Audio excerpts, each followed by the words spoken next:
Le nom du Seigneur soit béni. Jina la Bwana libarikiwe. Est-ce qu'on peut avancer? Je tunaweza endelea. Est-ce qu'on peut avancer? Je tunaweza endelea. Dis bien avec moi, avance prophète. Sema vizuri, endelea nabii. Lève-toi, on va lire rapidement les Écritures. Je veux parler rapidement. Shimama tutasoma mbio mbio miandiko, ndasema mbio mbio. Apocalypse chapitre 4. Ufunuo sura ya 4. Quelqu'un dit eh. Mtu mmoja alisema eh. Apocalypse. Ufunuo. Les orisha lavai dagas. I receive. Elo sabra shadelai. I receive. Et kim paradu sombra de gavis. I receive. Celui qui reçoit ces choses, que Dieu le fasse. Que ton esprit reçoive ces choses. Delia sombra fait qu'il est. I receive. Apocalypse chapitre 4. Ufunuo sura ya 4. On va lire du 2e au 4e verset. Tasoma mstari wa 2 mpaka et on lira du 8e au 14e. na tasoma 8 mpaka 14. Est-ce que le frère Gédéon peut nous aider à lire? Apocalypse chapitre 4, le verset 2, nous disons, au nom de Jésus-Christ. Oui. Aussitôt, je fus ravi en esprit, et voici, il y avait un trône dans les ciels, et sur ce trône, quelqu'un était assis. C'est avec moi, quelqu'un était assis. Non, sois là, ne sois pas à l'extérieur. Dis avec moi, quelqu'un était assis. Oui. Celui qui était assis avait l'aspect d'une pierre de jaspe et de sardoine, et le trône était environné d'un arc-en-ciel semblable à de l'émeraude. Yes. Autour du trône, je vis 24 trônes, et sur ces trônes, 24 vieillards assis, revêtus de vêtements blancs, et sur leurs têtes des couronnes d'or. Dis avec moi, des couronnes d'or. On prend 8 à 11. Il est écrit: les 4 êtres vivants ont chacun 6 ailes, ils sont remplis de Dieu tout autour et au-dedans. Ils ne cessent de dire jour et nuit: Saint, Saint, Saint est le Seigneur, Dieu le Tout-Puissant, qui était, qui est et qui vient. Quand les êtres vivants rendent gloire et honneur et action de grâce à celui qui est assis sur le trône, à celui qui vit au siècle des siècles, les 24 vieillards se prosternent devant celui qui est assis sur le trône et ils adorent celui qui vit au siècle des siècles. Ils jettent leur couronne. Dis avec moi, ils jettent leur couronne devant le trône en disant: tu es digne, notre Seigneur et notre Dieu, de recevoir la gloire et l'honneur et la puissance, car tu as créé toutes choses et c'est par ta volonté qu'elles existent et qu'elles ont été créées. Acclame le Seigneur. On va prendre Nombre chapitre 21. Nombre chapitre 21. Le verset 4 à 9. J'essaierai de lire encore rapidement. Vous y êtes? Nombre chapitre 21, 4 à 9. Ils partirent de la montagne de Hor par le chemin de la mer Rouge pour contourner le pays des Dômes. Le peuple s'impatienta en route et parlant contre Dieu et contre Moïse: pourquoi nous avez-vous fait monter hors d'Égypte pour que nous mourions dans le désert? Car il n'y a point de pain, il n'y a point d'eau et notre âme est dégoûtée de cette misérable nourriture. Il parle de la main. De cette misérable nourriture. Alors l'Éternel envoya contre le peuple des serpents brûlants. Ils mordirent le peuple et il mourut beaucoup de gens en Israël. Interprète cette partie.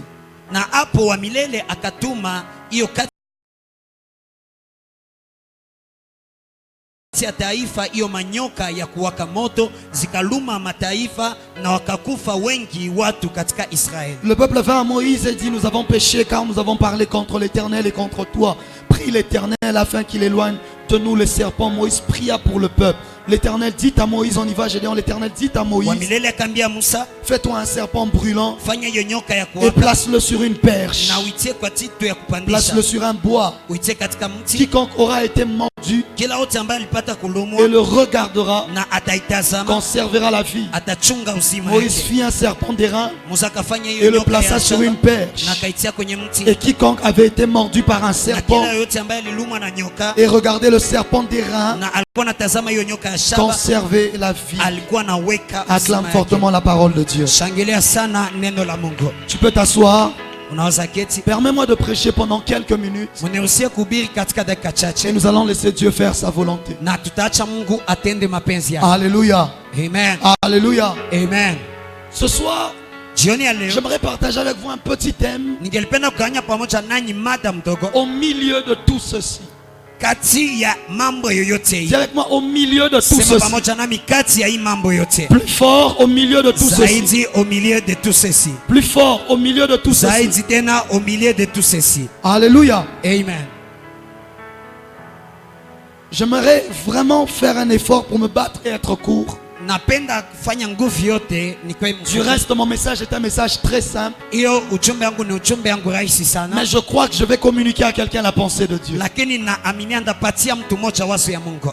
Lorsque nous venons dans un culte comme celui-ci, Wakati tunakia katika ibada kama na hii. lorsque nous nous réunissons pour louer le Seigneur, adorer Dieu, Wakati tunakutana juu ya kusifu Bwana. lorsque nous venons devant sa face afin de prier, Wakati tunakia mbele ya uso yake juu ya il kupata y a kuomba. tellement de choses qui se passent. Kuna mambo nyingi ambayo Lorsque yanafanyika. l'on vient, Wakati on tunakuya arrive dans une salle là où il y a plus de 100 personnes, tunafika 200, katika chumba kunakuwa zaidi ya watu 100, peut-être 1000, peut-être 3000. Inawasikana 1000, 3000. Et lorsque nous arrivons dans des lieux pareils, Na wakati tunafika na nafasi enfin, hivyo, surtout lorsqu'on est nouveau venu, zaidi kama tuko batu ambao il y a tellement de choses à voir, kuna mambo nyingi ya tellement kuona, de choses à observer, kuna mambo nyingi ya tellement de kutazama, choses à regarder. kuna mambo nyingi ya Chaque kutazama. dimanche, lorsque tu entres ici, Kila siku ya Mungu wakati unaingia parfois hapa, ton attention est attirée wakati yo kutazama yako inakokotewa vers comment est-ce que les choristes sont habillés aujourd'hui. kwa namna gani waimbaji walifanya Parfois leo. ton attention est attirée. Wakati mmoja namna kwa kutazama Est-ce que la salle est inakokotewa. pleine aujourd'hui ou pas? Je, chumba inajaa leo wala Parfois pana? tu commences à regarder le voisin. Wakati mmoja unasa tazama Tu vois un jirani, visage que tu n'avais jamais vu. unatazama uso ambaye Il y a hauyaonaka tellement de kama. choses à regarder. Kuna mambo nyingi ya Tellement kutazama. de choses qui peuvent prendre ton Kuna attention. mambo nyingi ambayo inaweza kamata Mais kutazama. pourtant,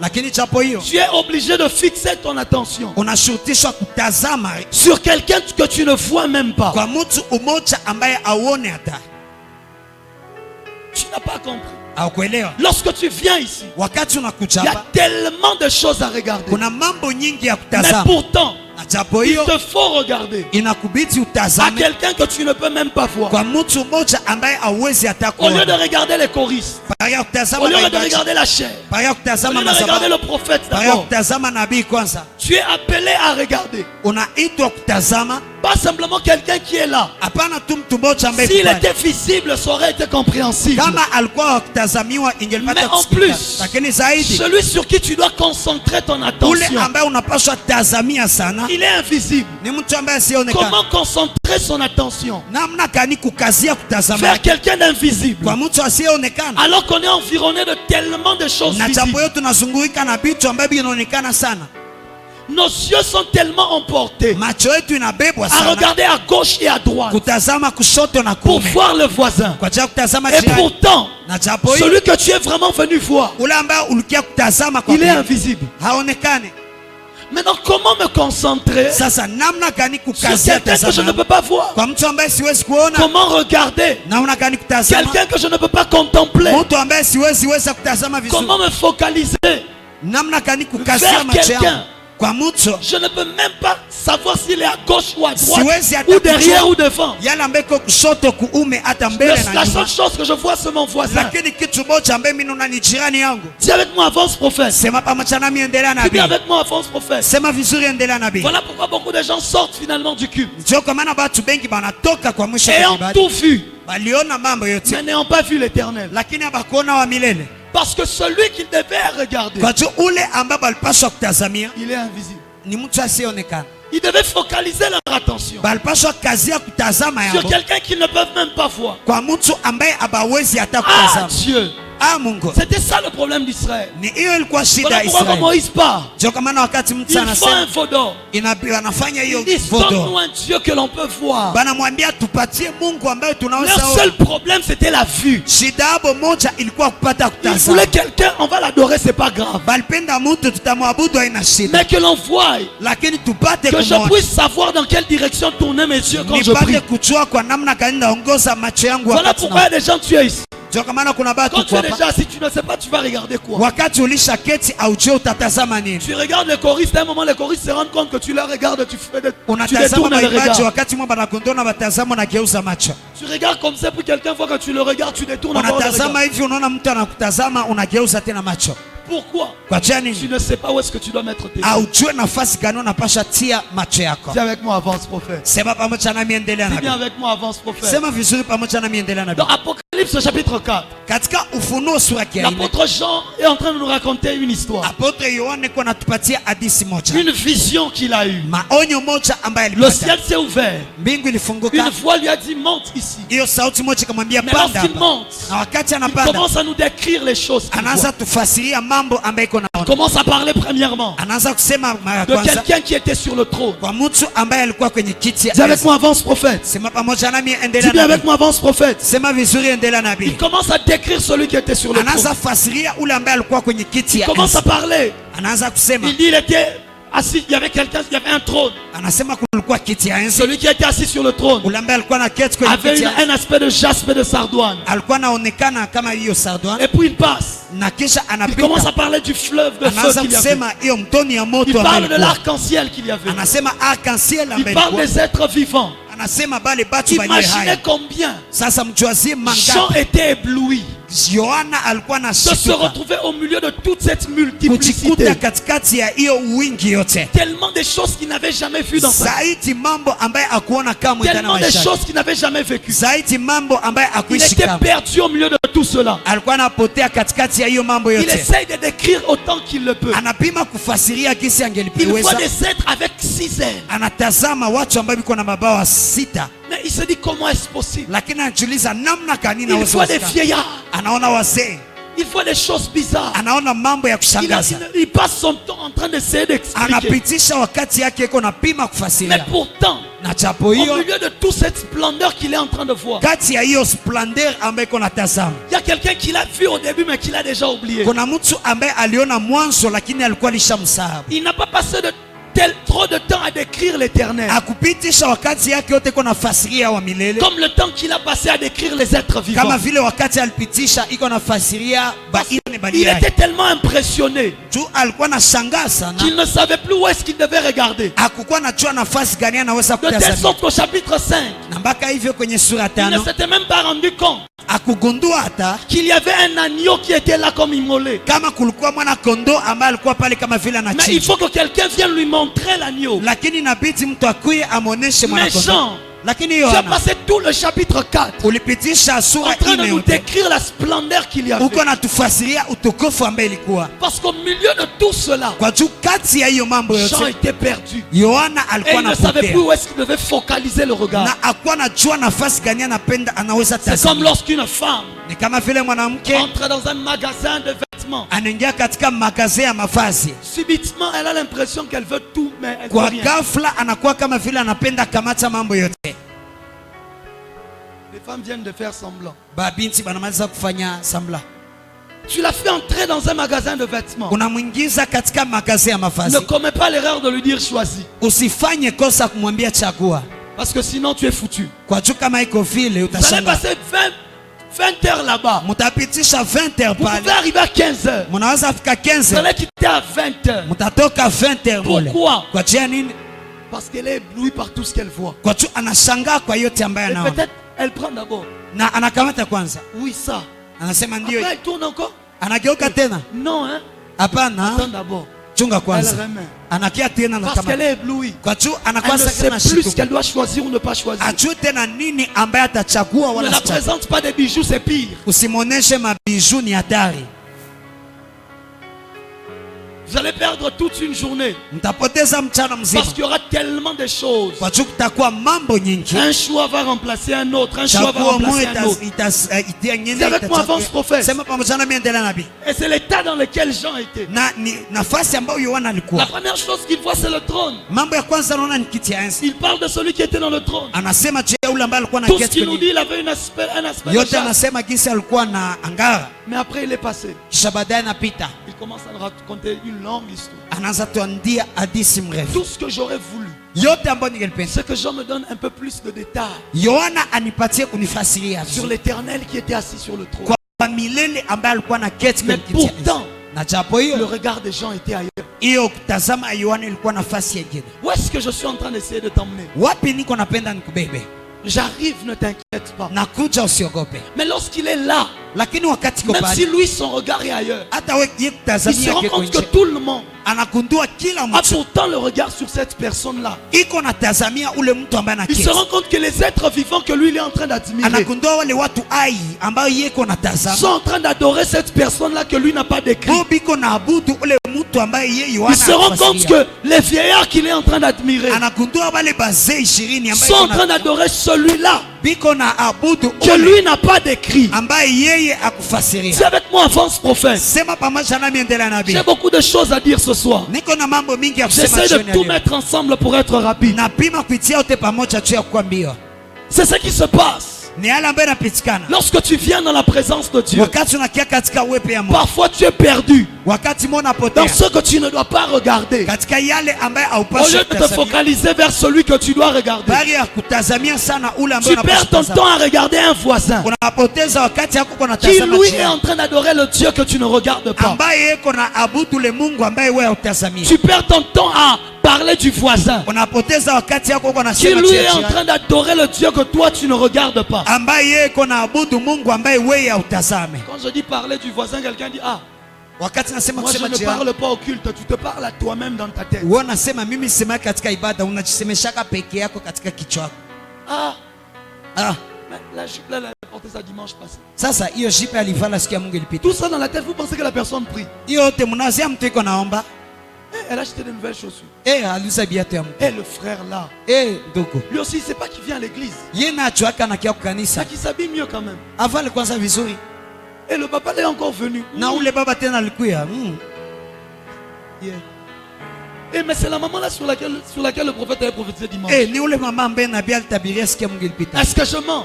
Je nasema bon, Parfois même c'est plus fort que toi. wakati mwe inakuwa Tes nguvu pensées se battent à l'intérieur. mawazo yako inapikana Et ensuite tu te rends juste compte que tu étais déjà ailleurs. na kisha unagundua kama ulikuwa ulishakuwa Tu tayari dis, kasi hey, nyingine. mon ami qu'on fascine. Oh Seigneur, je te loue, je t'aime. J'étais perdu. Oh Bwana nakusifu na kuabudu. Dis avec moi avance. Sema pamoja nami, endelea. Dis bien avec moi avance. Sema vizuri, endelea. Et parfois tu viens. Na wakati mwana Tu es kucha tellement préoccupé par le problème que tu as unashughulikia sana shida que ambayo tu es kuna, incapable de te rendre compte que le Dieu qui est capable de régler ton problème est déjà là. ambaye aweze kugundua kama Mungu ambaye anaweza tengeneza shida yako ashakuwa Mais pale tes tayari. yeux sont focalisés sur le problème que Lakini tu as. macho yako yanatazamia sana shida ambayo kuna. Tes yeux sont tournés vers la complication que tu as laissée à la maison. Macho yako yanageukia hiyo complication ambayo uliacha Tu nyumbani. es en train de penser aux 2 ans de chômage. Uko na wazia hiyo miaka 2 ya Tu es en kukosa train de kazi. penser au fait que tu n'as pas préparé à la maison. Uko na wazia jinsi au kuprepare kunyumba. Tellement de choses te traversent la tête. Mambo nyingi na kupita kwenye kichwa. Pourquoi? Kwa juu ya nini? Parce que tu es incapable de te focaliser Kwa juu hauna uwezo sur kukazia le Dieu qui est kutazama devant toi. kwa Mungu ambaye iko La mbele Bible yako. raconte une histoire. Biblia inatangaza Les hadithi enfants moja. d'Israël Batoto ya Israeli ont désobéi à l'Éternel. balikosa kutiwa milele, Ils ont murmuré balinungunika parce qu'ils devaient passer par le pays d'Édom. kwa juu balipaswa pita katika nchi ya Mais Edom, les Édomites ont refusé. lakini batu ya Edom Ils ont dit vous allez bakakataa, faire le contour. bakasema mtazunguruka. Ce qui fait que le chemin est devenu trop long. Juu ya kufanya njia Et ikageuka en mrefu cours de sana. route, Na katika ils njiani murmurent, ils disent à Moïse, bananungunika, mais banaambia qu'est-ce Musa, que tu nous fais? sasa nini Je unatutamania? n'imagine pas la peine de Moïse. Na siwazie hata hiyo Il kusumbuka y ya a Musa. quelques jours qu'il venait d'enterrer Aaron. Kuna siku chache anamaliza kuzika Parce Haruni, qu'Aaron venait de mourir. kwa juu Haruni alimaliza Mais kufariki. au moins ils étaient à deux, ils se battaient à deux contre le peuple. Balikuwa hata bawili balikuwa napigana na taifa Maintenant il est bawili. resté seul. Sasa anabakia peke Se yake, battre contre un peuple compliqué. anapigana na taifa mgumu Ils sana. disent à Moïse, pourquoi tu nous as emmenés ici? Banambia Musa, jua nini ulituleta hapa? D'ailleurs on mange la manne là, c'est bizarre. Kwanza tunakula hiyo mkate ni ya On n'en kushangaza, a plus besoin. hatuna hata On ne veut lazima, plus de ça. hatupenzi hata C'est hayo. misérable. Ni ya Dieu dans umaskini. sa colère Mungu katika envoie hasira des serpents brûlants anatuma hiyo manyoka ya qui kuwaka, commencent à les mordre. zinaanza kuwaluma, Parce qu'à chaque fois kwa juu kila que wakati tu es incapable de reconnaître la grâce que tu as, ambaye hawezi kugundua hiyo neema ambayo uko nayo, Dieu enverra toujours un serpent pour te mordre. Mungu atatuma tu nyoka ipate kuluma. À chaque fois que tu es incapable de reconnaître la grâce que tu as d'avoir avoir la manne, wakati yote augundue neema ambayo uko nao kupata hiyo mkate katika il y a chako, une plaie qui est sur le point d'arriver dans ta kuna vie. kidonda ambaye inatafuta fika ndani ya Les maisha. serpents viennent et mordent les gens. Hiyo manyoka zinakuya zinaluma batu, Mais c'est pas ce qui m'intéresse. lakini haiko njo Ce qui inanikazia macho. m'intéresse, Lakini yale ambayo inanihusia c'est sana que Dieu, le peuple demande pardon. ni kusema taifa inaomba msamaha. Moïse va devant Dieu pour trouver la solution. Musa anaenda mbele ya Mungu juu ya kupata Dieu lui dit, suluhisho. fabrique un serpent d'airain Mungu anamwambia tengeneza hiyo nyoka ya et shaba élève-le. na upate kuishimamisha. Celui qui regardera le serpent Ule ambaye atatazama hiyo nyoka sera guéri. ataponya. Lorsque vous lisez ce texte, Wakati mnasoma ishahidi, vous pouvez croire mnaweza wazia que Moïse est sorti à l'extérieur kama Musa alitokaka nje pour dire aux gens, je vais élever un serpent d'airain. kwa ajili ya kuambia batu ndashimamisha nyoka ya shaba. Celui qui le regardera sera guéri. Ule ambaye ataitazama atapona. Faux. Bongo. Parce qu'en réalité, Kwa juu kwa kweli, à chaque fois que Dieu donne une parole à Moïse à dire au peuple, wakati yote Mungu anapatia Musa neno juu ya il lui kuambia dit, taifa, tu diras au peuple. anamwambia utaambia taifa.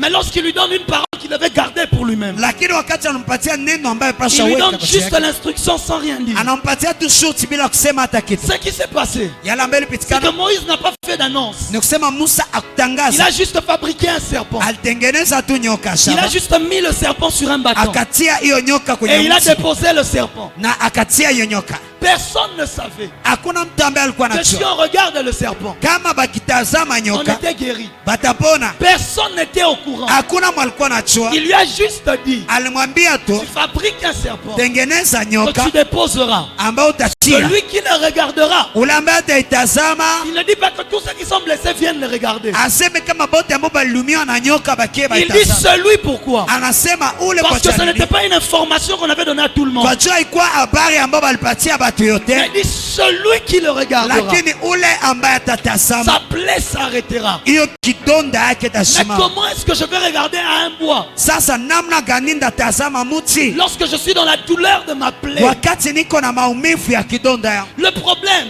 ce Shida n'était pas tout le monde qui était guéri, haikukuwa kila mtu njo alipona, mais ce n'était que ceux-là lakini ilikuwa tu capables bale d'oublier leur douleur ambao wanaweza sababu maumivu pour yao ne plus regarder à leur douleur, basitazame tena maumivu élever yao, les yeux vers le serpent. lakini bashimamishe macho kwenye Ils nyoka. n'étaient pas au courant, Abakuwa najua, mais il fallait regarder. lakini ilibidi Le kutazamia. mot hébreu qui est là, c'est raha. Hiyo msemo wa Ibrania ambaye iko pale ni raha. Ça ne veut pas dire tu passes comme ça, tu as vu ça et puis tu es parti. Non. Haiseme ulipita hapo litazama kisha unaendelea. Le mot qui est là, c'est contempler. Hiyo msemo ambaye iko pale ni kusema Il kutazama. fallait que tu t'arrêtes. Ilibidi Tu unashimama, regardes. Mais unatazama. comment est-ce que je vais regarder pendant longtemps Sasa namna gani si je ndatazama ne suis pas au wakati courant nyingi que c'est là que se trouve ma guérison? kama sijue kama ni pale nyo kunakuwa uponyaji yangu? Je suis dans la douleur. Niko katika maumivu, 3 personnes déjà sont mortes. batu tatu tayari 10 bashafariki, personnes viennent de mourir de la même blessure que moi batu j'ai. 10 banamaliza kufariki na hiyo kidonda ambayo mimi niko nayo. La seule attitude que j'ai en ce moment-là, c'est la panique. Hali moja ambayo niko pale ni kuogopa, Parce que je sais que je suis déjà un kwa sababu candidat de la ninajua mort. niko kandida wa kifo. Mais Dieu dit celui Lakini Mungu anasema yoyote qui regardera. ambaye atatazama. Moïse ne leur informe pas. Musa abapatie Moïse, habari. lorsque vous venez au culte, ne leur dis pas que je suis là. Musa, wakati unakia katika ibada usibambie kama niko hapo, Mais celui qui reconnaîtra où est-ce que je suis. lakini ule ambaye atagundua kwenye niko, Mais celui qui verra le serpent. ule ambaye ataona ile nyoka ya shaba. Mais Père, Lakini Baba, s'ils ont été mordus par un serpent, kama balilumiwa na nyoka, pourquoi est-ce que tu mets un autre serpent d'airain sur le bois? kwa jua unatia yengine nyoka ya shaba kwenye mti? Pour 2 raisons. Kwa jua lengo Parce que mbili. dans la maison de Pharaon, Kwa jua katika nyumba ya Farao, les serpents de Moïse avaient avalé les serpents de Pharaon. nyoka ya Musa ilimezaka nyoka ya Farao. De la même manière, Ni hivyo il fait hivyo encore sortir ce serpent-là. tosha tena hiyo nyoka hapo, Et il va avaler la maladie que les serpents ont laissée dans les na champs. itameza magonjwa ambayo nyoka iliacha ndani ya La watu. deuxième raison, Lengo ya pili, Moïse, toi tu n'es pas au courant, Musa wewe mais haujui, tu es en train de faire un acte prophétique. lakini uko nafanya tendo ya Parce kinabii, que le temps arrivera viendra kwa juu wakati où zitafika quelqu'un dira, ambao mtu lorsqu'il atasema, parlera à Nicodème, wakati Nikodemu il lui dit- atasema, lorsqu'il parlera à Nicodème, wakati atasema kwa il Nikodemu, lui dira, Nicodème, atamwambia de Nikodemu, la même manière que Moïse a élevé le serpent d'airain dans le désert, hivyo hivyo Musa alinua nyoka ya shaba katika il jangwa. faut que le Fils de l'homme soit élevé, Inabidi mwana wa mtu apate afin kuinuliwa, que tout celui qui le kwa juu regardera, kila yeyote ambaye atamtazamia, afin que tout celui qui le kwa juu regardera kila yeyote ambaye atamtazama ait la vie éternelle. apate uzima wa milele. Mais ce jour-là, il était élevé Lakini hiyo siku à alishimamishwa Golgotha Golgotha comme le serpent d'airain, kama vile nyoka ya shaba, afin d'affaler les serpents des ennemis. kwa ajili ya kumeza nyoka ya maadui. Il était élevé comme Alishimamishwa le serpent d'airain, kama vile nyoka ya comme le shaba, symbole de la malédiction. kama vile alama ya Les laana. gens qui l'ont cloué Batu ambaye n'ont balimtundika pas pris le temps de le raha, kupata wakati ya mais il y en kumtazama, avait un. lakini kulikuwa Lorsqu'il mmoja les brisait les jambes, wakati alikuwa il anamvunja arrive miguu, chez lui. anafika Et kwake cette fois-là, il le regarde. na mara hiyo La anamtazama. Bible me dit automatiquement. Biblia nasema mara Lui-même, il dit cet homme doit être le Fils de ye Dieu. peke akasema huyu mtu Mais anapaswa comment est-ce kuwa que mwana. tu viens de savoir? Sasa namna gani unamaliza Je kujua? ne l'ai plus regardé comme avant. Sikumtazama tena Je viens kama de mbele, m'arrêter pendant un moment lakini namaliza kushimama et kwa de me dakika rendre chache compte na kugundua que c'est le serpent de la délivrance. kama ni nyoka ya Je ufungulivu. parle à quelqu'un ce soir. Naambia mtu mmoja Je jioni ya suis en leo, train de te dire, niko na tu kwambia perds le temps à regarder ta maladie. unapoteza wakati Tu perds kutazama le temps à magonjwa, regarder ton chômage. unapoteza wakati kutazama Tu perds kosa le kazi, temps à t'occuper de ton problème. unapoteza wakati kutazama shida yako. Tu es incapable de guérir ta plaie. Aweze kupona Tout kidonda ce que yako. tu dois faire, Yote ambayo unapaswa c'est de fanya prendre tes ni yeux kukamata macho et de les yako soulever vers la croix. na kuishimamisha kwenye Je ne sais msalaba. pas à qui je parle. Sijue kwa nani Je ne nasema, sais pas à qui je parle. sijue kwa nani niko Tu es naambia. préoccupé Unatazama par la sana douleur de la plaie. kwa hiyo maumivu ya Tu te kidonda, poses la question, il te reste combien de minutes à vivre? unajiswali kuna kubakilia wakati Mais c'est ngapi que ya tu ne sais kuishi. pas quelque part. Lakini yale ambayo ujue Moïse a fasi déjà moja, soulevé un bâton. Musa ashashimamisha fimbo Et moja il y a un serpent. na kunakuwa Il nyoka, suffit de le regarder. inabidi tu kuitazama.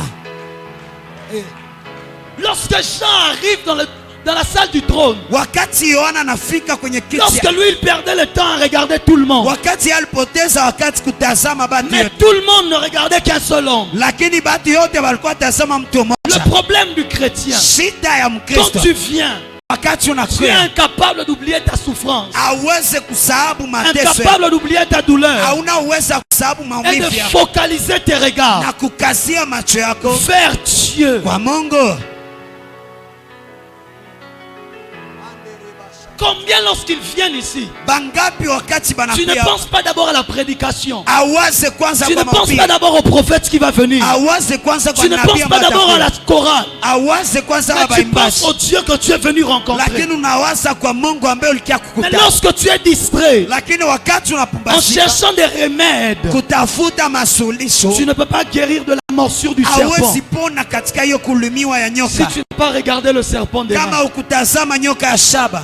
Qu'est-ce que je suis en train de dire? Nini niko nasema?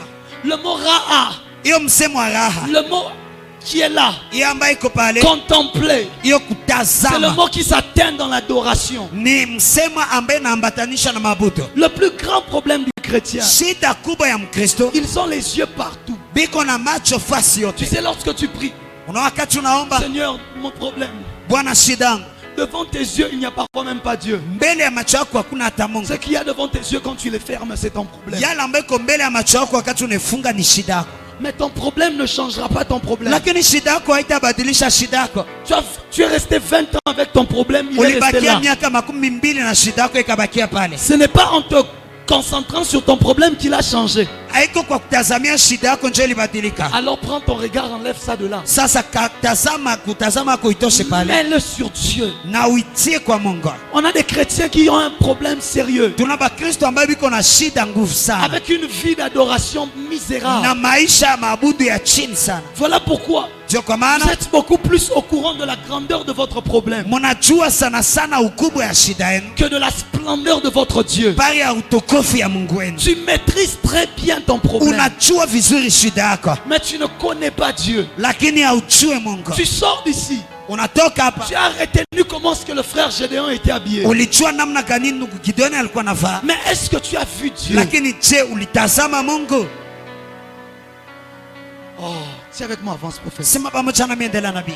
Dis bien avec moi, avance prophète. Sema vizuri, endelea nabii. Lorsque Jean arrive, Wakati Yona il anafika, dit ceci: anabambia quand les êtres vivants rendent gloire et honneur watu walio hai et wanarudisha action de grâce na hiyo tendo ya à shukrani celui qui est assis sur le kwa trône, ule ambaye anaketi kwenye à kiti ya celui qui enzi, vit au siècle des siècles. kwa ule ambaye anaishi kwa miaka na miaka. Les 24 vieillards Wazee 24 se prosternent. banasujudu. Jean, comment est-ce que tu sais Namna gani que unajua celui qui est assis sur le trône vit au siècle des siècles? kama ule ambaye anaketi kwenye kiti ya enzi anaishi Parce miaka que na miaka? lorsque tu commences à regarder à Dieu, Kwa jua wakati unaanza tazamia Mungu, tu commences à avoir une révélation sur sa personne. unaanza pata ufunuo kwa ajili ya utu wake.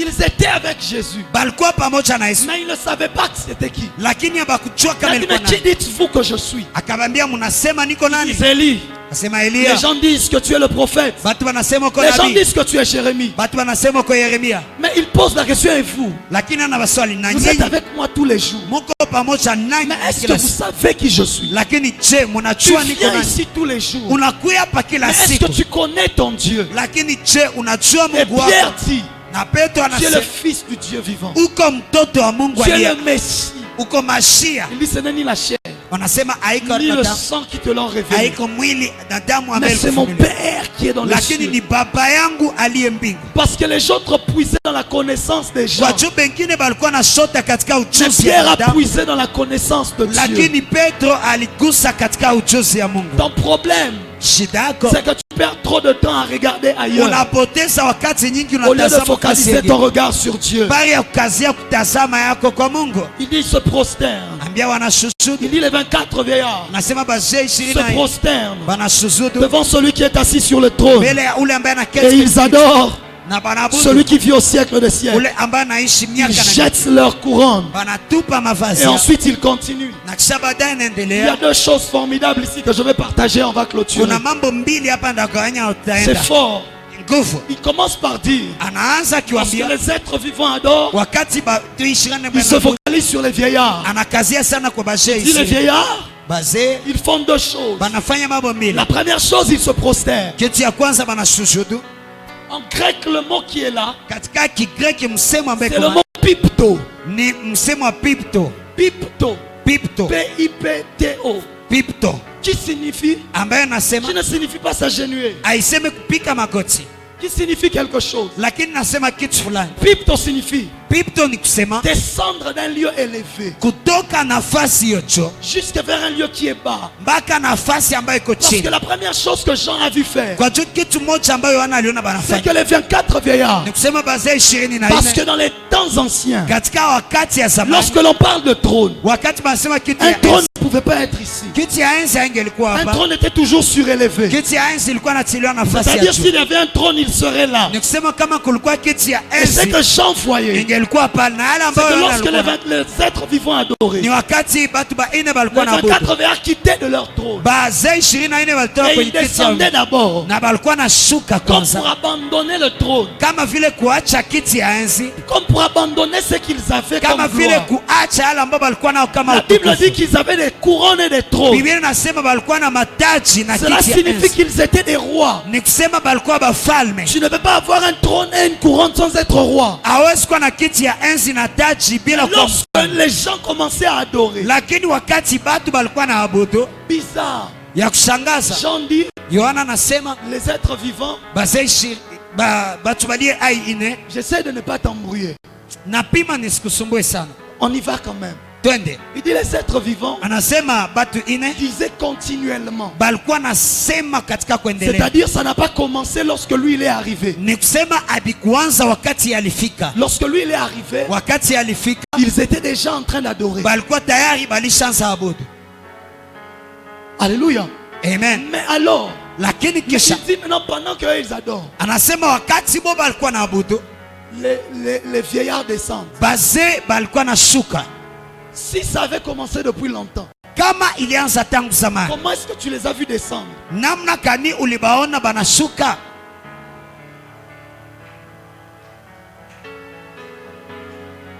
Tu n'as pas compris, tu as acclamé sans comprendre. Hauchaelewa, ulipiga mikono haukuelewa kitu. Si ça a commencé depuis longtemps, Kama maabudu ilianza tangu zamani, et que c'est depuis longtemps qu'ils disaient continuellement saint, na ni tangu zamani ndio balikuwa nasema kuendelea et que c'est utakatifu, quand ils adorent que les autres descendent. na wakati bo banaabudu ndio bale bazee balikuwa na shuka. Comment est-ce que toi tu les as vus? Sasa namna gani wewe ulibaona? Vu que ça a commencé il y a longtemps avant que toi tu n'arrives. Tangu wakati ilianza tangu zamani mbele wewe ufike. Ça commence à passer. Binaanza Ça pita, commence à passer. binaanza pita. Comment? Namna gani? Jean me répondrait deux choses. Yohana atanijibu mambo Il mbili. me dirait, Ézéchiel, Ataniambia Ezekiel, tu n'es pas dans le temps. hauko katika wakati, Tu es dans l'éternité. uko katika umilele. Hier n'existe pas. Jana haiko, Aujourd'hui n'existe pas. leo haiko, Une minute avant n'existe pas. minute ya Une kwanza minute mbele haiko, après n'existe pas. minute moja Quand baadaye je haiko. suis entré, Wakati je suis nilingia, entré dans l'éternité. niliingia katika Tout ce umilele. qui se fait à tout moment. Yote ambaye nafanyika kila Parce que wakati. je ne peux pas dire ça se fait avant ou après. Kwa juu siwezi sema ilifanyika mbele wala nyuma. Je sais que je viens de troubler ta tête. Najua niligeuza C'est kichwa. pas grave. Haina shida. On continue quand même. La Tunaendelea. Bible dit ils descendent, Biblia inasema ils banashuka, laissent le trône, banaacha ils kiti ya descendent enzi, jusqu'en bas. banashuka mpaka Parce que c'est chini. le mot pipto. Kwa juu ni msemo wa Mais le pipto. mot pipto signifie aussi Lakini msemo wa pipto unamaanisha perdre son autorité. kupoteza mamlaka yake. C'est le même mot qu'on utilise Ni hiyo msemo ambao wanatumikisha lorsqu'un roi perd son pouvoir parce qu'il est mort. wakati mfalme anapoteza mamlaka yake cha nafariki. Et c'est ça que les vieillards font. Na ni yale ambao bazee banafanya. Ils quittent de leur autorité comme des rois qui viennent de mourir. Banatoka kwenye mamlaka hapo kama mfalme ambaye Afin de dire que nous ne sommes pas dignes de régner. juu ya kusema sisi hatustahili Nous ne sommes kustawi, pas dignes d'être rois. hatustahili kuwa bafalme. Ils se prosternent. Banashujudu. Parce que le même mot pipto Kwa juu hiyo msema ne signifie pipto pas seulement s'agenouiller, haiseme tu kupiga mais makofi, se jeter par terre. lakini nasema kujitupa. Lorsqu'ils finissent de descendre de leur estrade, Wakati mamaza shuka kwenye ils se estrade, jettent par terre. banajitupa chini. Mais vous avez des couronnes. Lakini muko na makuroni, Mais vous avez la gloire. muko na utukufu. Ils disent on n'a plus besoin d'un trône. Banasema tuna lazima Parce qu'il y a un kiti ya seul enzi. qui est digne d'être sur le trône. Kwa juu kuna mtu pekee ambaye anastahili Mais kwenye kwa après kiti. ils font quoi? Kisha baadaye banafanya Ils nini? prennent leur couronne Banakamata et taji ils les jettent. na banaitupa chini. Le mot qui est là Hiyo msemo ambaye iko ne pale signifie pas déposer. haiseme kuterekeza, Signifie jeter sans s'inquiéter de là où ça va tomber. inasema kutupa bila kuwazia kwa vitangukia. Donc si ça va tomber, je ne sais où ça me regarde Ni pas. kusema kama itangukia wapi sijua binitazama. Parce que celui qui dépose a l'intention de Kwa reprendre. juu yule ambaye anaterekeza iko na intention ya kukia ikamata Lorsque tena. je dépose quelque chose, Wakati mimi naterekeza c'est parce kitu, que je sais qu'après, ni kusema mimi najua je viendrai baadaye reprendre la chose. takia tena kukamata hiyo kitu. Mais eux, ils ne déposent pas. Lakini bo abaterekeze, Ils jettent. lakini banatupa Sans s'inquiéter de là où ça va tomber. bila kujua hata nafasi kwenye tangukia. Pourquoi? Kwa juu ya nini? Parce qu'ils sont devant l'ancien des jours. Kwa juu biko mbele ya mtu wa zamani. Qu'est-ce que je veux dire? Nini napenda Ton kusema? problème, Shida yako lorsque tu entres dans cette salle, wakati unaingia ndani ya tu es chumba, trop préoccupé par ta personne. unashughulikia sana umutu wako. Qui tu es, Nani uko? ta position. Hiyo position Tu yako. es vieux, Uko mzee, tu es jeune, uko kijana, tu es fier. uko na fier. Je suis trop bien habillé pour m'agenouiller. Navaa vizuri sana juu ya kupiga J'ai un magoti. bon tronc, un bon travail pour m'agenouiller. Niko na kazi mzuri juu nipige Je suis magoti. quand même marié, je ne peux pas m'éclater Nafanya devant les gens ndoa, comme ça. siwezi pasuka mbele ya watu hivi. Je suis quand même directeur de ceci. Niko directeur wa mambo Je suis fulani. quand même responsable là-bas. Niko responsable fasi C'est pour fulani. cela Sio kwa maana que tu es incapable aweze de constater la présence de ce devant toi. kugundua uwepo ya ule ambaye iko mbele Mais zako. lorsque Jean passait le temps à observer, Lakini wakati Yohana alipitia wakati wa les tazama, autres descendaient de leur trône. wengine balikuwa na shuka kwenye Ils kiti yao, jetaient les couronnes. balikuwa na tupa taji. Frère, kidogo tu vivras Dieu. utaishi Mungu. Le jour quand tu entres ici, Siku wakati unafika tu hapa, jettes d'abord celui que tu es. unatupa kwanza vyenye Tu uko. oublies d'abord que tu es une maman. Unasabu kwanza Tu kama uko oublies d'abord mama. je suis un papa. Unasabu kama sasa uko papa. Ah, il y a des jeunes avec moi, c'est pas Oh, bien. kuna vijana pamoja nami Tu yuko oublies vizuri. cela. Unasabu hayo. Jean était jeune, Yohana alikuwa mais kijana, ce sont les vieillards qui l'a vu descendre. lakini ni bazee ndio aliona banashuka.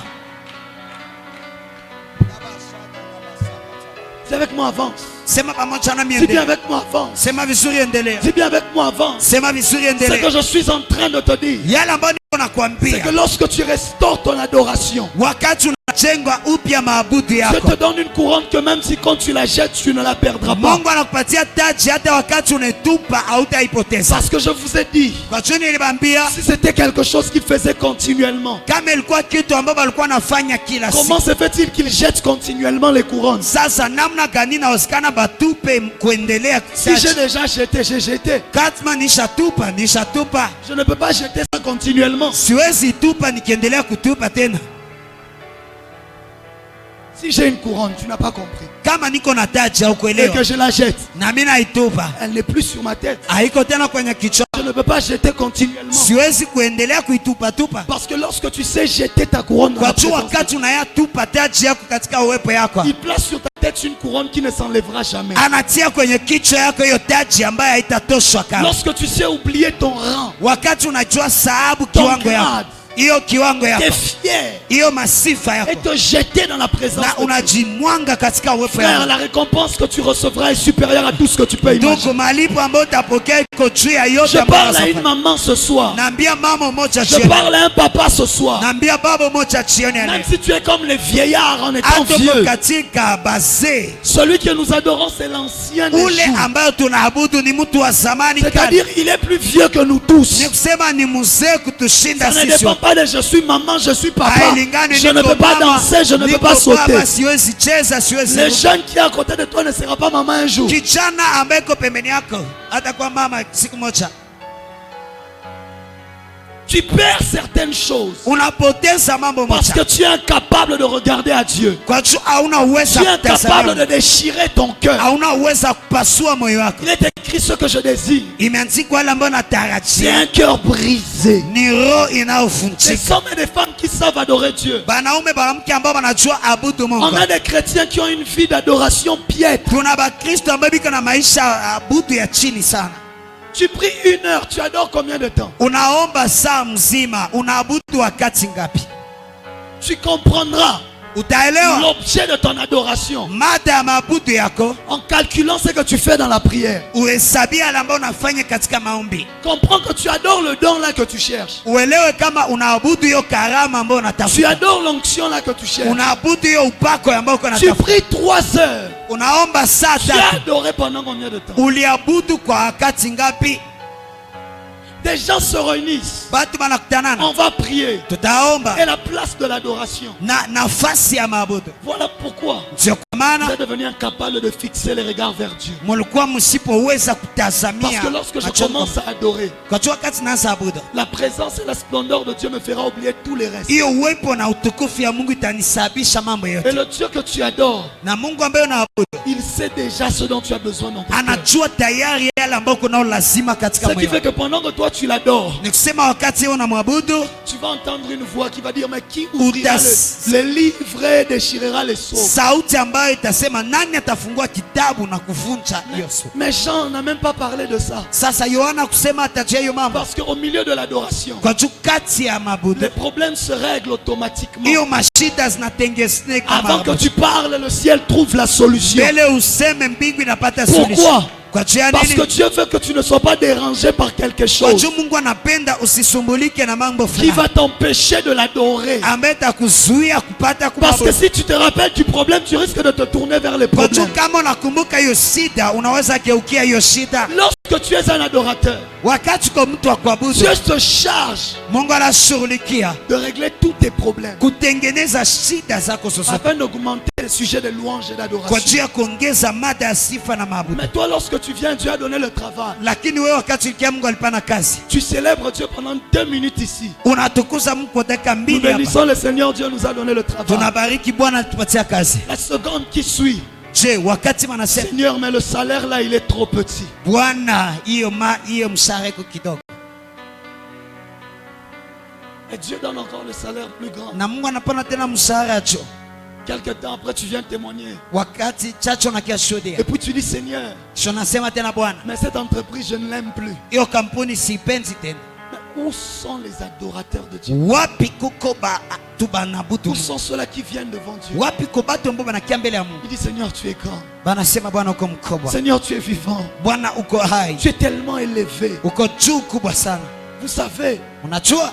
lorsque tu as du mal à te concentrer dans l'adoration, Wakati aweze kuwa kinakanaka katika maabudu, ça veut dire que tu as du mal à te concentrer dans la prière. ni kusema hauna nguvu ya Ce n'est pas parce que tu n'arrives pas à te concentrer dans l'adoration que tu demandes l'onction, tu sens, hey, je me suis concentré. Non, c'est faux. Ni kusema kama hauwezi kuwa kinakanaka ndani ya maabudu kisha unaomba upako unasikia na kuyo ni Parce bongo. que même l'onction que tu demandes, tu la demandes à qui? Kwa juu hata hiyo upako ambao unalomba, unailomba nani? À celui à qui tu as été incapable de te concentrer. Kwa ule ambaye haukuweza kutazamia. C'est que l'adoration fait. Yale ambayo maabudu Elle inafanya augmente ta concentration dans la présence de Dieu. inaongeza kinakanaka yako katika uwepo ya Mungu. Parce que tu peux prier Kwa juu unaweza omba en étant déconcentré. na kukua katika kupumbazika, Mais tu ne peux pas adorer en étant déconcentré. lakini hawezi abudu kwa katika kupumbazika. Tu peux être en train de dire, Seigneur, mes problèmes, Seigneur. Unaweza sema Bwana shida yangu, Bwana shida yangu.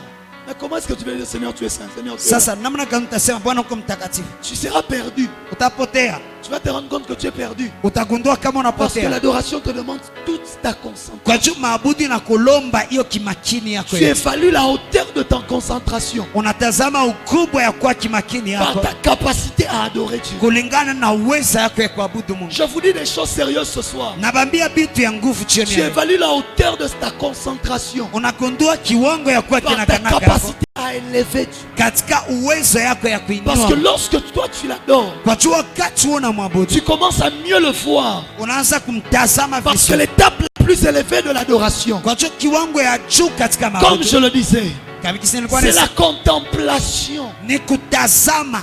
Quand tu commences à adorer Dieu, Wakati unaanza abudu Mungu et Dieu veut que tu veux l'adorer, na unapenda kumwabudu, il est obligé d'ouvrir le voile anashurutishwa kufungua pour que basia tu le voies, kwa juu upate kumtazama, afin que tu l'adores mieux. kwa juu upate kumwabudu vizuri. Parce qu'il sait, Kwa juu tu ne anajua peux pas adorer si tu ne vois pas bien. hawezi abudu kama utazame vizuri. Tu perds ton temps à prier, Seigneur, ouvre-moi les yeux. Unapoteza wakati yako, naomba Bwana nifungue Tes macho, yeux ne s'ouvrent pas. macho yako haifunguke. Mais si tu adorais simplement, Lakini kama ungeliabudu Dieu tu, serait obligé de t'ouvrir les yeux parce qu'il voudra que Mungu tu le vois. angeshutisha kufungue macho kwa jina Parce qu'il saura si je lui ouvre les yeux, il me kwa jina verra angelijua kama namfungua macho et il atanitazama m'adorera beaucoup mieux. na ataniabudu vizuri Tu sana. pourras dire qu'il avait un aspect de... Lorsque j'entre dans la prière Wakati naingia katika maombi et je me dis, ah, na mimi nasema j'aimerais prier napenda niombe pour un tel sujet. kwa ajili ya mada Mais fulani, quand je commence à prier, lakini wakati naanza omba je me rends compte que j'ai commencé à adorer. nagundua kama nilianza kuabudu, Et quand je commence déjà à adorer, na wakati mimi naanza kuabudu c'est tayari fini, ça devient compliqué que je prie pour d'autres sujets. imekwisha, inakuwa mgumu niombe mada Parce que zingine. quand je l'adore, Kwa juu wakati je namwabudu vais l'adorer aussi comme le Dieu qui a déjà exaucé. ndamwabudu pia kama vile ule Mungu ambaye alishachiba. Je vais encore prier comment? Ndaomba tena namna gani Alors que je l'ai déjà adoré comme le Dieu qui a déjà exaucé. wakati nishamwabudu kama Mungu ambaye Ce alishachiba? qui fait en sorte que l'adoration Je inafanya maabudu fait de moi d'être prophétique. inanifanya kukua kinabii, Parce que je dépasse l'intercession. kwa juu napita Et je maombezi vais au-delà de cela.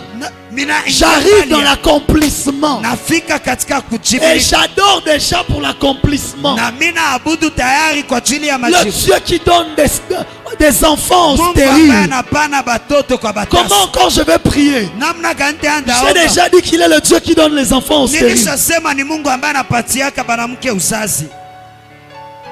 C'est-à-dire, Ni kusema il va se charger atashughulikia que cette phrase devienne vraie hiyo devant moi. msemwa ikuwe kweli mbele zangu. Alors il va commencer à éliminer les stériles. Sasa ataanza maliza watasa, Pour que demain je vienne dire, kwa juu kesho nikie kusema tu es le Dieu qui donne les enfants ni stériles. Mungu ambaye anapana batoto. L'adoration fait en sorte que tu deviennes prophétique. Maabudu inafanya ukwe kinabii, Parce que lorsque tu adores le Dieu de David, kwa juu wakati unaabudu Mungu wa Daudi, pourquoi cet homme, ndio kama ule mtu c'était le fils de Timée. ilikuwa mwana wa Time. On ne connaissait pas son nom. hatukuwa najua jina yake. Parce que Bartimée signifie fils de Timée. Kwa Ce juu n'était pas son nom. Bartimée ni kusema fils de Timée, haikuwa jina yake. Mais lorsqu'il voit Jésus, Lakini wakati anatazama Yesu, il dit juste fils de David. anasema mwana wa Daudi, Aie pitié de moi. nisikilie huruma. Il m'a déjà appelé fils de David. Alishaniita mwana wa Daudi. Si je n'agis pas, Kama sitende, alors je ne suis pas le fils de David. sasa siko mwana wa Daudi. Le problème avec toi, Shida pamoja na quand tu viens devant Dieu, uona kia mbele ya tu Mungu, ne pries pas, tu te plains. aombe unanungunika. Seigneur, vraiment, Oh Bwana, les kweli situations ici, hii hali, non, hapana, adore-le. abudu ye. Quand tu l'adoreras seulement, Wakati utamwabudu tu, lui va se charger de faire en sorte yatashughulikia afanye que les adorateurs adorent en vérité. bale baabudu baabudu katika C'est-à-dire que ukweli. ta parole là devienne une vérité. Ni kusema hiyo neno yako igeuke ukweli. Donc si j'avais adoré pour le Dieu qui donne l'argent, Ni kusema kama niliabudu juu ya Mungu ambaye anapana pesa, pas parce que dans ma tête j'attends qu'il donne l'argent, hapana juu ndani ya kichwa wangu nachunga apane mais parce pesa, que je sais qu'il est le maître de l'or et de l'argent. lakini juu mimi najua ni Bwana wa pesa na dhahabu. Tôt ou tard, Mwisho ça deviendra vrai. itageuka kweli, Parce qu'il se chargera kwa juu de atashughulikia faire en sorte que mon adoration devienne une louange. afanye hiyo maabudu yangu igeuke sifa.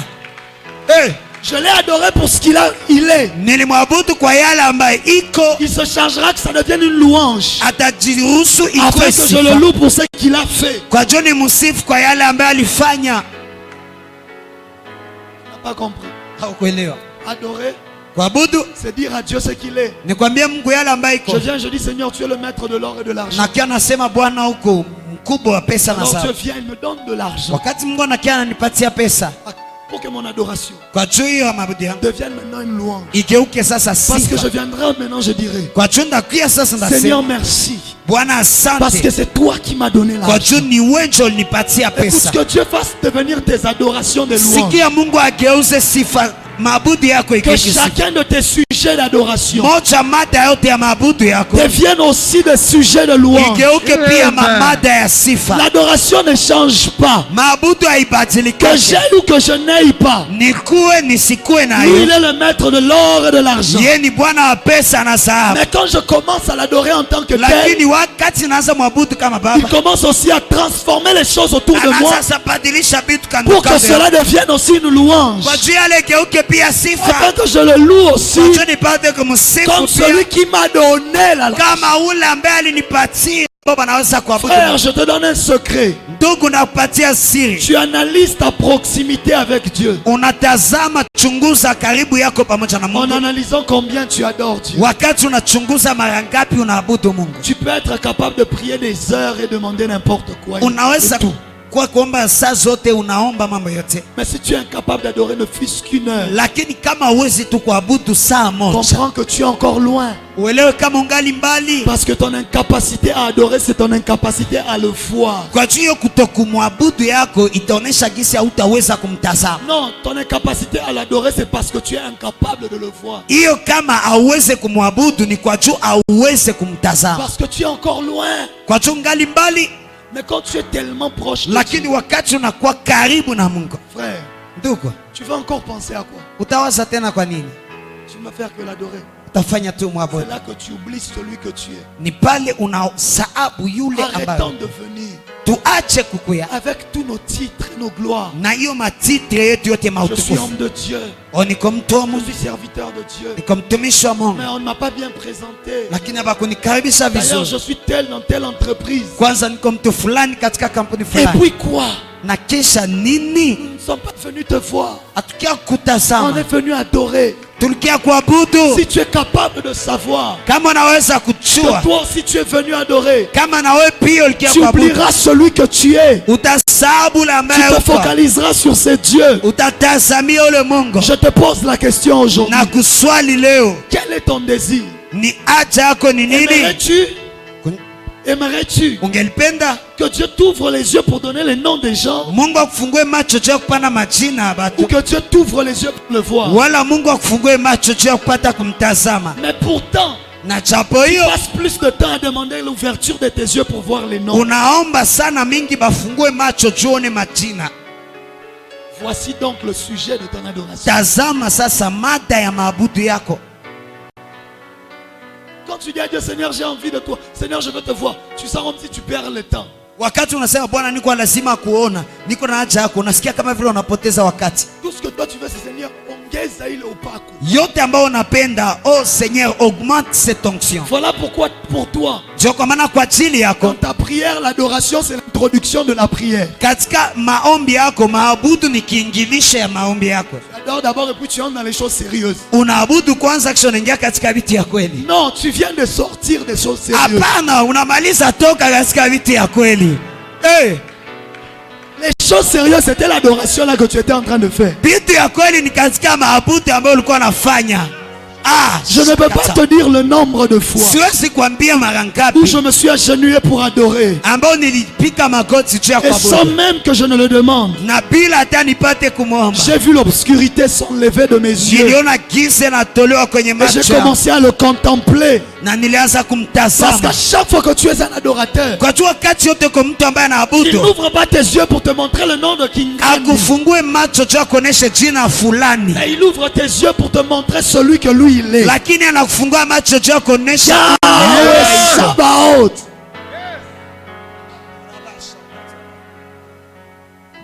Ah, je parle ce soir Nasema jioni ya leo d'un peuple d'adorateurs, ya taifa ambao wanaabudu, des hommes capables de se focaliser sur Dieu et d'oublier le reste. batu ambao banaweza kukazia kwa Mungu, banasabu yote. Celui qui regardera le serpent. Ule demain. ambaye atatazama nyoka ya shaba. Est-ce que vraiment ce serpent peut me donner la guérison? Je, hii nyoka inaweza nipatia uponyaji Toi, kweli? regarde seulement. We tazama tu, Tu constateras quand tu finis d'adorer. utagundua wakati unamaliza kuabudu, Tu sors de là, on t'appelle pour t'annoncer des bonnes nouvelles. unatoka sasa banakuita juu ya kuambia mahabari njema. Pourquoi? Juu ya Tu ne nini? peux pas venir devant le roi et rentrer avec les problèmes. Siwezi kuya mbele ya mfalme na nirudie na mashida. Tu ne peux pas dire des belles. Ça, oui. Si Dieu n'est pas descendu, Kama Mungu akushuka, alors ça veut dire qu'il te fait monter devant sasa sa ni face. kusema anakupandisha Où wewe. sont les adorateurs Wapi batu ambao qui banaabudu, peuvent fixer les ambao banaweza tazama macho yao kwa Yesu, adorer le ressuscité du troisième jour? kuabudu mtu ambaye alifufuka siku ya Pose-toi tatu? la question. Ujiswali, C'est quand que tu as adoré encore celui qui est mort à la croix pour toi? ni wakati ya mwisho uliabudu tena ule ambaye alikufa C'était msalabani quand juu la yako? dernière fois Ilikuwa wakati gani que mara tu l'as mwisho adoré comme celui qui t'a donné la vie? ambao ulimwabudu kama ule ambaye alikupatia uzima? C'était quand la dernière fois Ilikuwa wakati que gani tu ya l'as mwisho adoré comme le maître de toutes choses? ulimwabudu kama Bwana ya mambo yote? C'était quand la dernière fois Ilikuwa wakati gani mara que tu mwisho t'es souvenu que si tu es ici, c'est à cause de l'œuvre de la ulikumbuka croix? kama uko hapa ni juu ya kazi ya Parce msalaba? que quand tu n'es plus adorateur, Kwa jua wakati hauko mtu ambaye anaabudu tu tena, oublies même l'œuvre de la croix et son importance. unasahabu hata kazi ya msalaba. C'est pour ça que vous oubliez la croix. Ndio kwa maana mnasahabu Tu msalaba, viens, tu danses. unakiona cheza, Pas parce que tu te souviens de ce qu'il a fait. hapana juu unakumbuka yale ambayo Mais alifanya, tu danses juste parce que la musique est belle. lakini unacheza juu muziki ni mzuri. Mais les adorateurs Lakini batu ambao banaabudu le voient sur le trône. banamtazama kwenye kiti ya enzi. Lève-toi là où tu es, on va clôturer. Shimama kwenye huko, tutamaliza, Le temps est passé. wakati inapita. Frère, Ndugu, nous n'irons pas prophétiser au ciel. hatutaenda tabiri mbinguni, Nous n'irons pas prêcher au ciel. hatutaenda ubiri mbinguni. Tu peux être un bon prédicateur. Unaweza kuwa mhubiri mzuri, Mais si tu ne t'es exercé qu'à la prédication, lakini kama ulijizoeza tu kwenye le mahubiri, jour où on arrivera au ciel, tu vas manquer quoi faire. siku ambayo utafika mbinguni utakosa vya kufanya, Parce que tu ne vas pas prêcher à Abraham, kwa jua utahubiri Abrahamu, tu ne vas prêcher à personne. hautahubiri hata Mungu.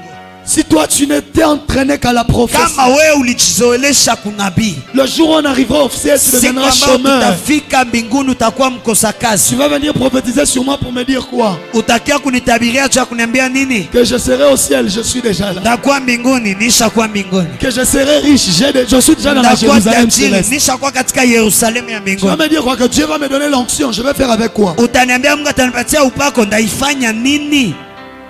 Mais ceux qui adoreront au ciel, Lakini bale ambao wataingia mbinguni, ce sont ceux qui ont été capables d'adorer sur la terre. bale ambao wataabudu mbinguni ni bale ambao walikuwa na uwezo wa kuabudu duniani. Parce que Dieu ne peut pas te prendre au ciel pour l'éternité. Kwa juu Mungu hawezi kukamata mbinguni juu ya umilele, Pour adorer pour l'éternité. kwa juu ya kuabudu juu ya umilele, Si tu as été incapable d'adorer pendant 30 minutes. kama haukuweza kuabudu kwa dakika makumi Et tatu. maintenant l'éternité, tu vas faire comment? Na sasa katika umilele utafanya namna gani? Lorsqu'on adore, lakini wakati tunamwabudu on ne force pas sa gloire. atusukume utukufu yake. Sa gloire éclate.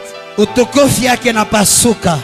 Ah, shadadadadabakasa. Lorsqu'on l'adore, Wakati tunamwabudu on ne force plus rien. atusukume tena bitu.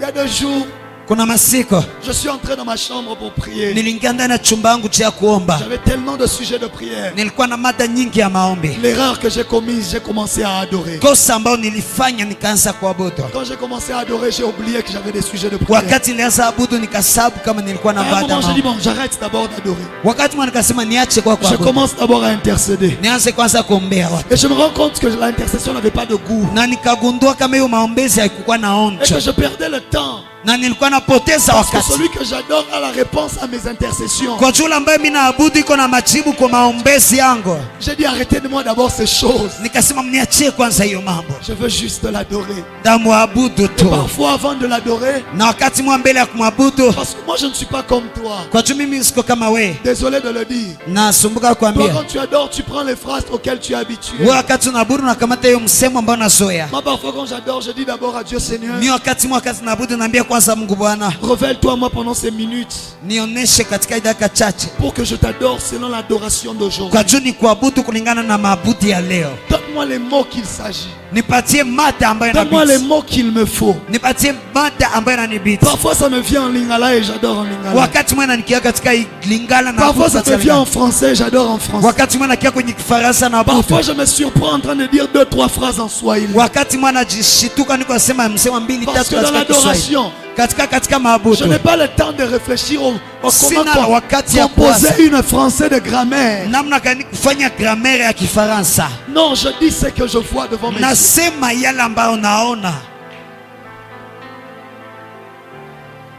L'adoration Maabudu n'ouvrira peut-être pas d'abord les yeux de ton esprit, inawezekana haitafungula kwanza macho ya roho yako, mais elle commencera par ouvrir les yeux de ton imagination. lakini itaanza fungua macho katika kuwaza yako. Voilà pourquoi Ndio kwa maana Paul a dit non, qu'il Paul illumine alisema, les yeux de vos cœurs. aangazie macho ya moyo yenu. Ce n'est pas d'abord les yeux de votre esprit, Hapana kwanza macho ya roho mais zenu, s'il illumine les yeux de vos cœurs, lakini kama nawaangazia macho ya vous moyo serez yenu, capable de savoir mtakuwa na uwezo ya quelle est la kujua grandeur de la richesse. ni ukubwa gani ya Je utajiri. prie que Dieu illumine les yeux de ton cœur. Naomba Mungu angazie macho ya moyo Je wako. dis, je prie que Dieu illumine les yeux de ton Nasema cœur naomba Mungu angazie macho ya moyo pour wako. que tu sois capable de l'adorer, Kajua ukuwe na uwezo wa que tu sois kumwabudu, capable de l'élever, ukuwe na uwezo wa kumtukuza, capable de le célébrer. uwezo wa kumtukuza. Soki nayembeli yo te, nayembela nani? Est-ce que les choristes peuvent le dire? Soki nabeleli yo te, nabelela nani? Soki toyembeli yo te, toyembela nani? Soki tosanjoli yo te, tosanjola nani? Soki toyembeli yo te, toyembela nani? Quel choriste maître? Soki tobeleli yo te, tobelela nani?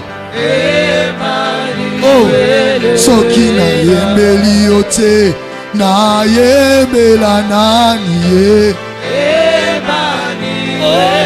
Soki nayembeli yo te, nayembela nani? Banje bafanda nanu, nayembela yo. Banje bafanda nanu, nasanjola yo. Banje bafanda nanu, natombola yo. Banje bafanda nanu, nakumisa yo. Ema, ema, ema. Oh, ema, Fasolelanga lona Emae Sopelelanga teno ema, ema. Emae Fasolelanga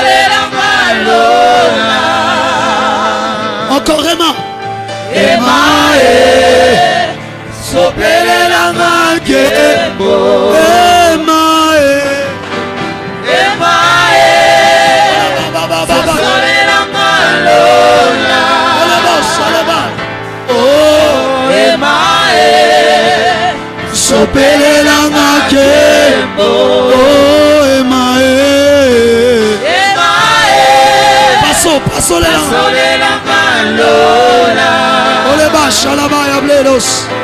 Emae, sopelelanga nkembo. Nayoki posa komata. Nayoki posa komata. Yakomata na lola e. Oh, yakoyemba. Yakoyemba na banjo. Nayoki posa komata. Nayoki posa komata. Yakomata na lola e.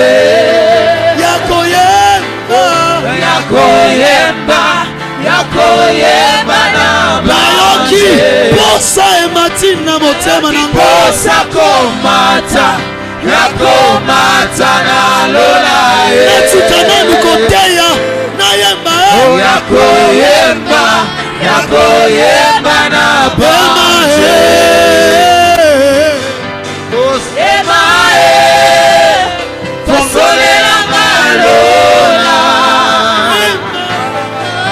Emae, sopelelanga Nayoki posa komata. On y va. Nayoki posa komata. Yakomata na lola e.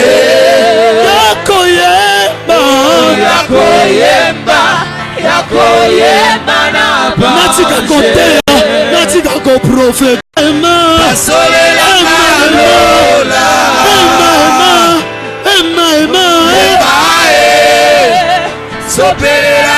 Oublie tout ce qu'il y a autour de toi. Sababu yote ambayo iko kando kando Oublie yako. même l'heure, oublie un peu le temps. Sababu hata wakati. Commence à fixer tes regards vers Dieu. Anza kutazamia Mungu. Fixe tes regards vers celui qui est sur le trône. Tia tazama yako kwa ule ambayo iko Focalise-toi kwenye vers kiti celui qui ya est sur le enzi. trône. Utazamia ule ambaye iko kiti ya Focalise-toi vers enzi. celui qui est sur le trône. Utazamia ule ambaye iko kiti ya enzi. Focalise-toi vers celui qui est sur le trône. Utazamia ule ambaye iko kiti ya Ne le enzi. regarde que lui. Tunamwabudu tu peke Oublie la yake. musique. Sababu Oublie le muziki. voisin. Sababu jirani. Cette fois-ci, essaye de te concentrer Mara hiyo pima kujifaa et de ne kinakanaka. le voir que lui. Na umtazame tu Ne peke vois yake. personne d'autre. Usione mtu mwingine. Oublie ton problème. Sababu shida yako. Adore seulement Dieu. Abudu tu Mungu. Adore seulement Dieu. Abudu tu Mungu. Adore seulement Dieu. Abudu tu Mungu. Adore seulement ce Dieu. Abudu tu le Mungu. Adore seulement ce Dieu. Abudu tu le Mungu. Adore seulement ce Dieu. Abudu tu le Mungu. Adore seulement ce Dieu. Abudu tu le Mungu. Adore seulement ce Dieu. Abudu tu le Mungu. Élève la voix, élève la voix. Inua sauti, inua sauti. Élève la voix, élève la voix. Inua sauti, inua Je ne sauti. sais pas avec quel nom tu veux l'adorer. Sijue na jina gani Je ne sais unaweza pas kumwabudu. comment tu veux le faire. Sijue namna gani Si unaweza tu sens fanya. que tu veux t'agenouiller à un genou toi. Lakini kama unajisikia piga magoti, Si piga que tu sens magoti. que tu veux pleurer, pleure. Kama unasikia kulia lia, Mais oublie le voisin. lakini sahau Réponds jirani. ton cœur dans sa présence. Mwanga roho yako katika Si uwepo tu sens yake. que tu vas aller prier derrière, vas-y. Kama unasikia tenda omba kule nyuma Sens-toi wende. à l'aise. Jisikie huru. Focalise-toi sur Dieu seulement. Tazamia tu Mungu. Oublions tout le reste. Sababu yote. Kembo. Emae. Solelanga lolae. Ah, emae. Sobelelanga kembo. Banjeba. Sobelelanga emae. Emae. Emae.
Emma, Emma, Emmanuel,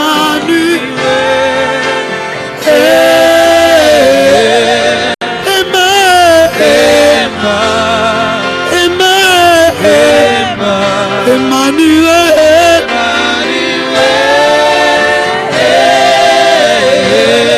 le divin parmi les hommes.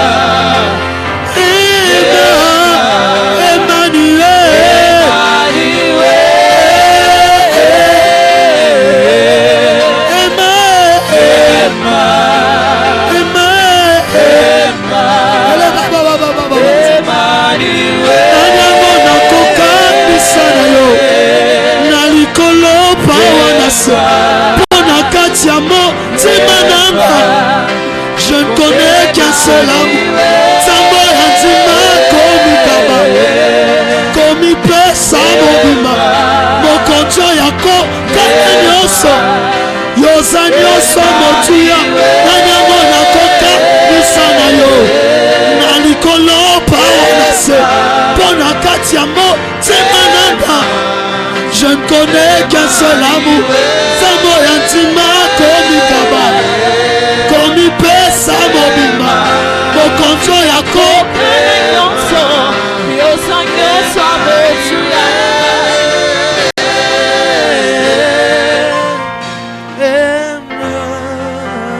Adababash. Élève ta voix, parle à Dieu, parle à Dieu. Parle à Dieu.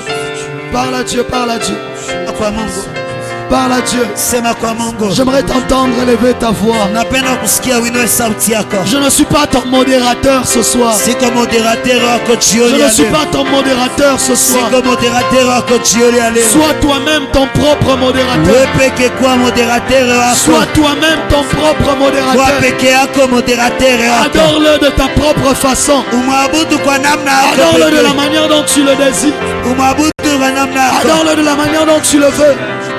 Comme tu le sens dans ton cœur, fais-le. Ne réponds pas de moi. Ne réponds pas de moi.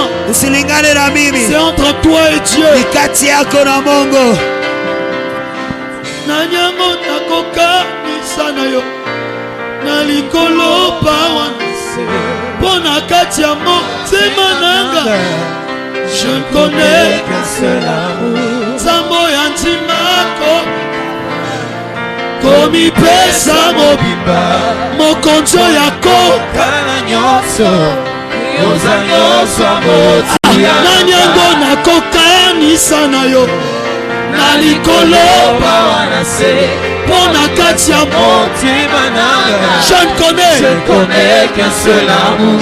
Sambo yantima komi kaba, komi pesa mobimba. Mokonjo yako kana nyonso, yoza nyonso motuya. Nanyango nakoka nisana yo, nalikolo pawanase. Pona katia motima nanga. Je connais qu'un seul amour. Sambo yantima komi pesa mokonzi ya bongwana nyo. Mokonzo yako kana nyonso, yoza nyonso motuya nanga. Yoza nyonso motuya nanga. Emmanuel,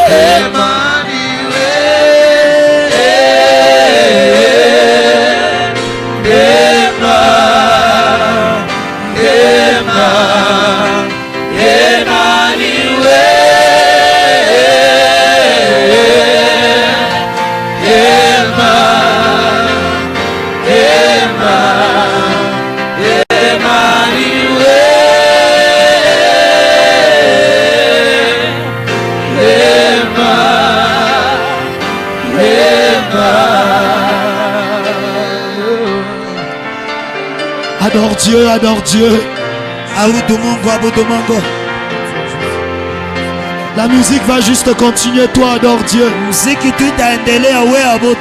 N'attends pas que le choriste chante. Eux aussi ils ont besoin d'adorer Dieu. Eux aussi ils ont besoin d'adorer Dieu.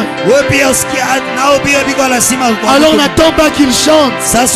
batonge baimbe Ils ne sont pas là pour t'aider. abiko hapa tia Toi-même. peke yako Vois Dieu. ona Mungu Vois Dieu. ona Mungu Vois Dieu.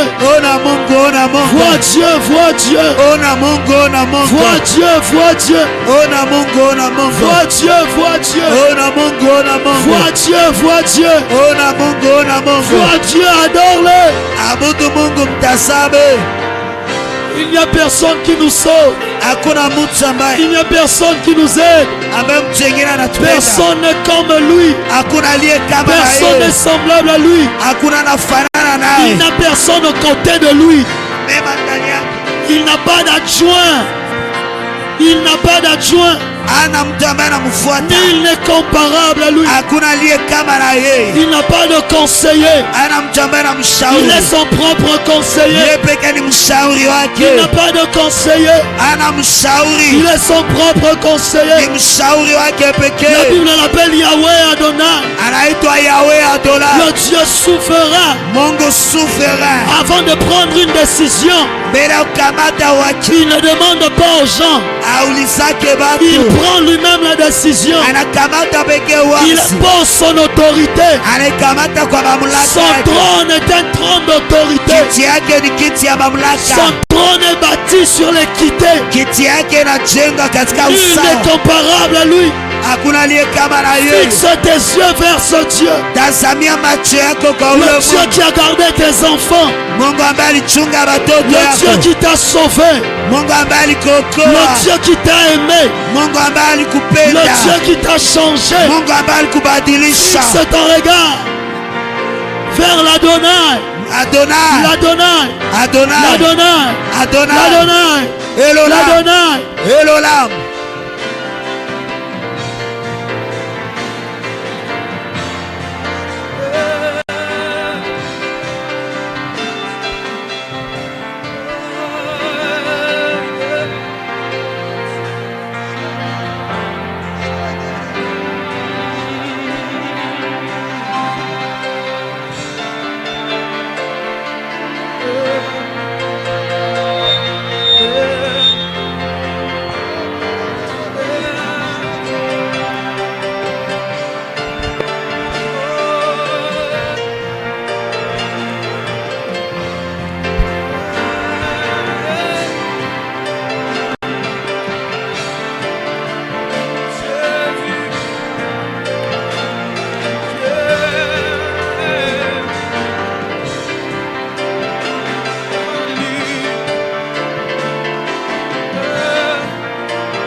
Comme toi. Nani aliye kama na Qui wewe? est comme toi? Nani aliye kama na wewe?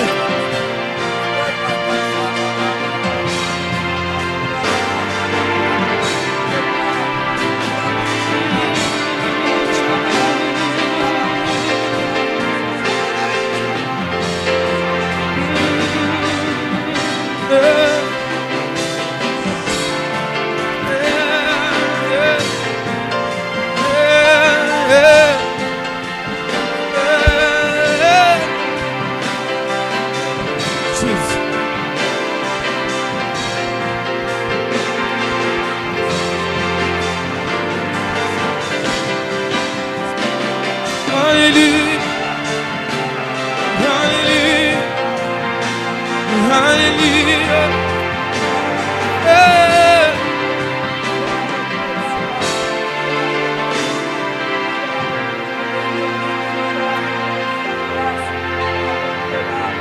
Élève-le.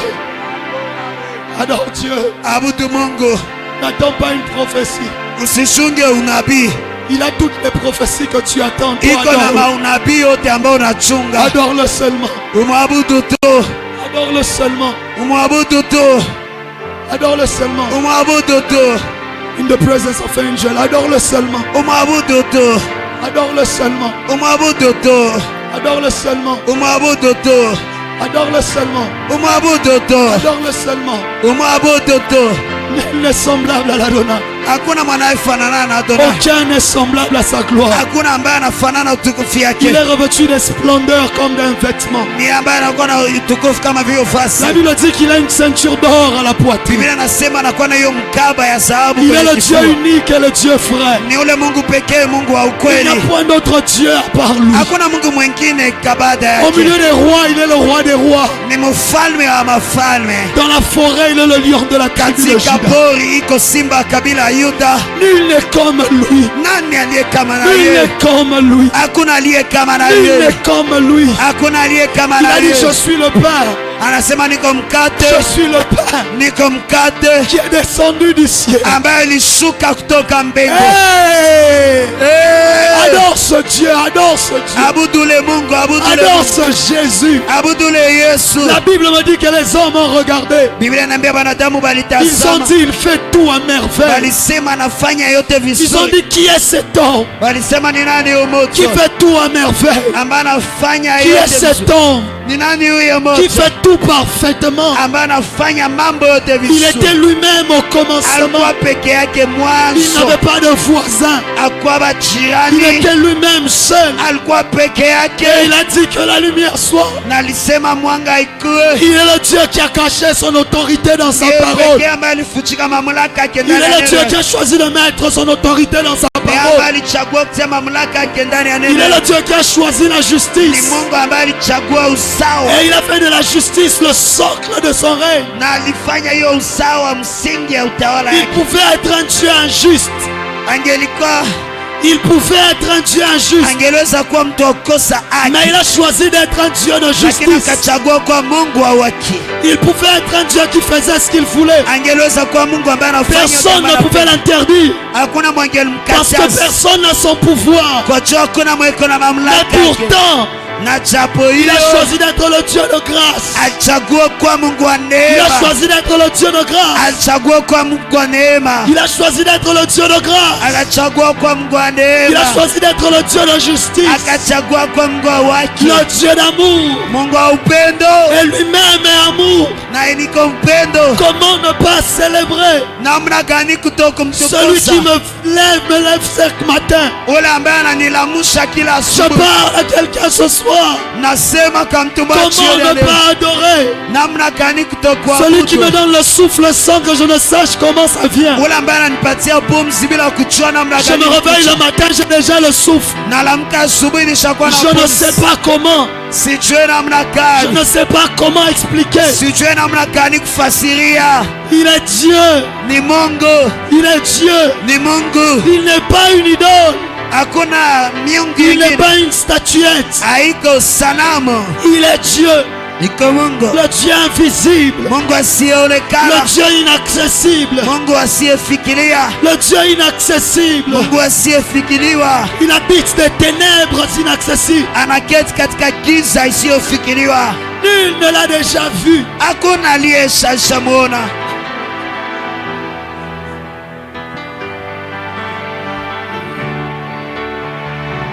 Élève-le, élève-le. Umwinue, umwinue. Oublie la faim, oublie.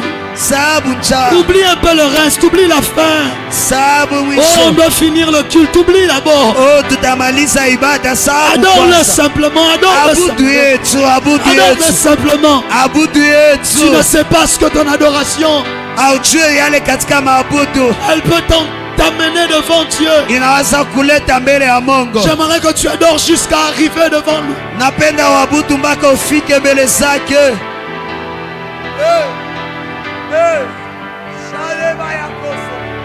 Dans la présence de tes anges, avec ta gloire sur leurs ailes, je peux sentir ta puissance se mouver en ce lieu.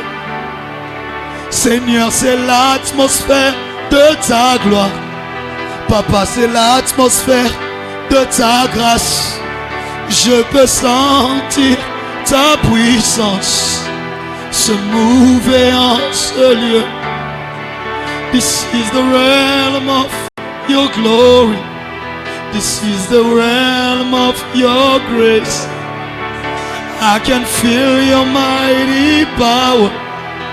It is moving in this place. La da da, da da da, la da da, la da da, la da da, la da da, la da da, la da da, la da da, la da da, la da da, la da da, la da da, la da da, la da da. Presence of angels with God's glory on the rings. I can hear the rain, water. I can hear the angels sing. This is the realm of your glory. This is the realm of your grace. And all my heart desire is to seek your face. Hey, so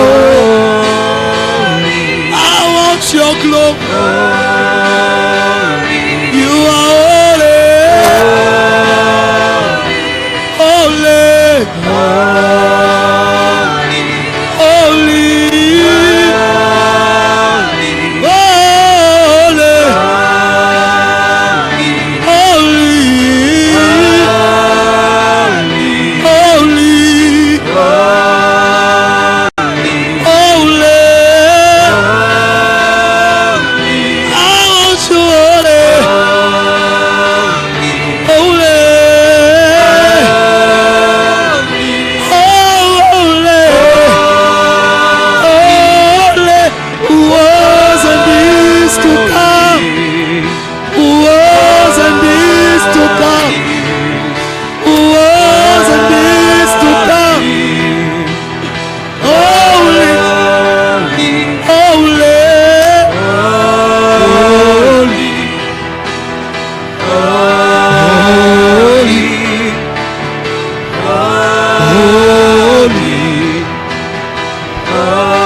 Saint, on y va. Saint, adore-le. Saint, il est saint, saint. Tu peux le dire, tu peux aussi le dire. Saint, saint, saint. Tu peux aussi le dire. Saint, tu peux aussi le dire. Saint, saint, saint.